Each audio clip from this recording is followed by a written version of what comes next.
For athletes like me, who wouldn't have been able to play softball at a collegiate level if it wasn't for Title IX.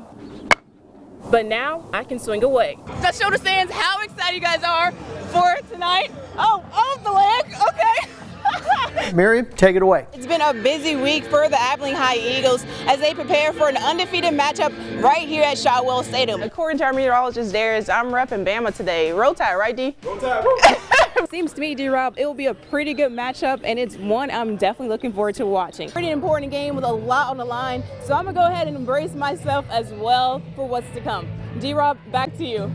You mentioned offense, defense. Defense played phenomenal. Offense able to get up 26 points. What did you see out there that you kind of enjoyed watching? D-Rob, should we expect another low-scoring game? Well, the Eagles are prepared for whatever they may come out there on the field tonight. Look at the feather.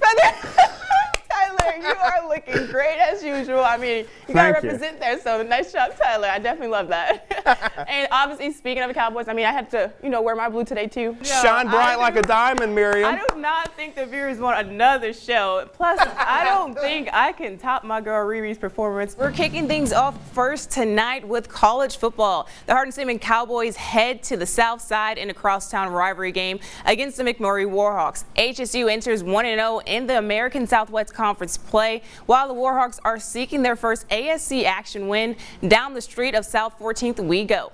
First quarter, A.J. Hawkins hands it off to former Cooper Coug Noah Garcia, who heads to the outside into the end zone untouched. Extra point no good, 6-0 HSU. We're here in the second now. Former Anson Tiger Drew Hagler on the snap finds some room on the left side. He's going to take it 6 yards to the house. Touchdown Warhawks, 7-6 now McMurray. HSU, though, they'll answer right back. Hawkins, taking his time surveying the field, launches this one and connects with KJ Peoples. Another Cowboys touchdown. This one headed into overtime with a final score of 19-16. The Cowboys gets its 9th straight over McMurray. This is BigCountryHomepage.com Sports with Miriam Chamberlain. Well, we head into round 3 of high school football playoffs, and there are only 10 Big Country teams left fighting to punch their ticket to state. Among those are the Brownwood Lions. They face the Springtown Porcupines in the regionals this weekend, with both teams boasting impressive track records and a hunger for victory. How you prepare is crucial, and that's exactly what the Lions are doing this week. Well, it starts with preparation throughout the week. If you don't prepare for the test on Friday, you won't pass it.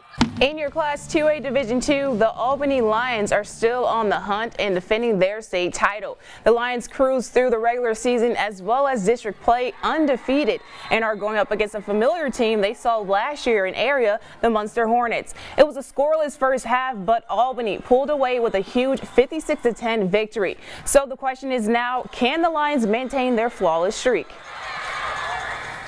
Well, I mean, their coaches are always good. They always put a good ball club together to make the best team they can. Get ready to join the feast of football as the Dallas Cowboys take the field this Thanksgiving. The Cowboys take center stage, ready to grace the gridiron in their annual tradition. In most households, watching football on this day is common, but for Dallas head coach Mike McCarthy, being a part of it is even special. Thanksgiving game always brings so much, so much joy and happiness, and to be part of it it's unique. Here's a complete rundown of this year's Thanksgiving games. The Packers have the first game facing the Lions at 11:30. Your Dallas Cowboys welcome the Commanders to AT&T Stadium, and you can catch the primetime evening showdown between the 49ers and Seattle right here on KRBC.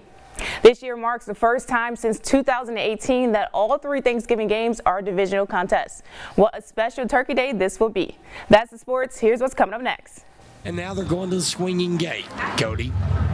Steve Warren, this is your favorite play. Here's the snap back, and they're going to give the ball Braden Henry. Goes to the right to the 15, 20, 25, cuts across the grain, 5-yard line, into the end zone for another Abilene Eagle touchdown. With his deep, raspy voice that's familiar to Abilene High fans. Here's the snap, here's the kick, and it nearly gets to the Abilene Zoo. It is good. My name's Chuck Statler. I'm the play-by-play announcer for the Abilene Eagles.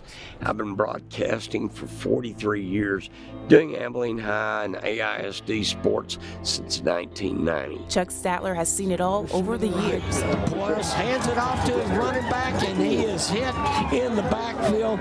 Let me just tell you right now, it looked like our linebacker was on him like gravy on a chicken fried steak. From championship victories to heartbreaking losses, his passion for the game is evident in every word he speaks. I don't like clean fish, never had to join gut deer.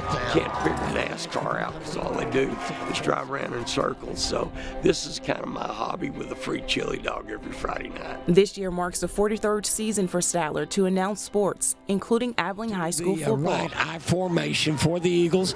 Give it second man through Chad Lahr at the 5. Into the end zone for an Abilene Eagle touchdown. His first broadcasting gig came in 1981 for the same Breckenridge radio station that occasionally called his name. After I finished my career in the Army, I went back to my hometown of Breckenridge and had an opportunity to go into radio sales.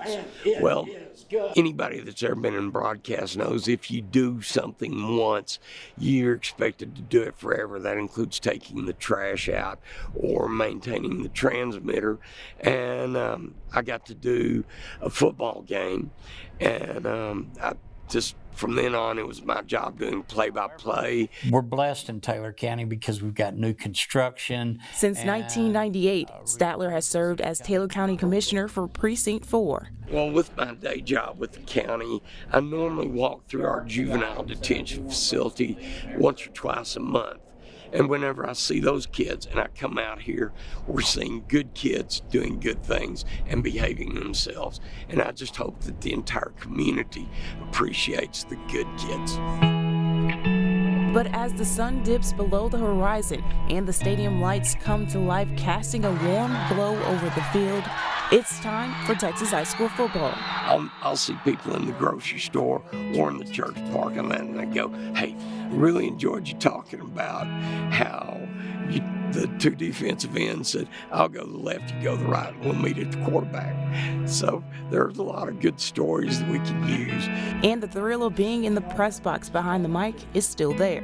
Let's go back to 2009, Abilene High versus Cedar Hill, and they're playing in Burtville.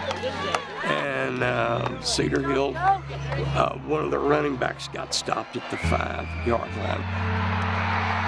So the Eagles lined up in their version of the Wildcat. They called it the Dirty Bird. Herschel Sims stepped to the right, went down the far hash mark, and you could tell he was turning the blue flames out of like a 50, and just got it in. That's still the most exciting call I've ever been blessed to be able to share with an audience. So that's my favorite play. He's the voice of the Eagles, and his 4 decades of dedication to his work is as unshakable as the West Texas wind. Mothers, grandmothers, friends, they want to hear what's going on, and I hope that the storytellers have another generation and one after that. In Abilene, Dive play, Chad Lahr unscathed into the end zone for another Abilene Eagle touchdown. coverage you can count on. Miriam Chamberlain, KTAB News. Before the game, you Anticipation is in the air as the crosstown showdown between the Abilene High Eagles and the Cooper Cougars draw near. While the rivalry between these two teams is no secret, this matchup holds a unique twist that is capturing the attention of local fans. A battle between cousins. One plays defense, one plays offense. It was just a match made in football, gridiron heaven, I guess. Dyson Davis, a sophomore defensive end for the Cougs, and Braden Henry, a sophomore quarterback for the Eagles, are set to face off against each other for the first time in their high school careers. I mean, we've been competing since like flag, so I mean, we always go out there and play our hearts out versus each other, so it's just gonna be fun to play each other in high school. It was a weird rivalry until around middle school, like 7th, 8th grade, because then I started coming into my own, and now it's a real rivalry with real competition. And so it's way more interesting now. These two athletes share a lifelong bond, practicing together in their childhood. Now they're preparing to compete against each other on Abilene's biggest stage. Our whole lives, that's all they've been talking about, just what was going to happen. So now that he's here and we're going against each other, now I really got something to, we always going to execute the game plan, but I got something to compete for Davis and Henry demonstrate that family ties run deep, but the love of the game runs even deeper. At the end of the day, when we're on the field, we're not really family right there. So after the game, we can be, but not during the game. So it's really just go out there and play. It's like, I love you off the field, but on that field, man, you're my opponent. So it's just, whatever happens, happens. Just be ready to play because we're coming for you. So that's all I got to say. Hey, cuz. You already know, hey, it's how it's been our whole life. It's up, man. It's always up.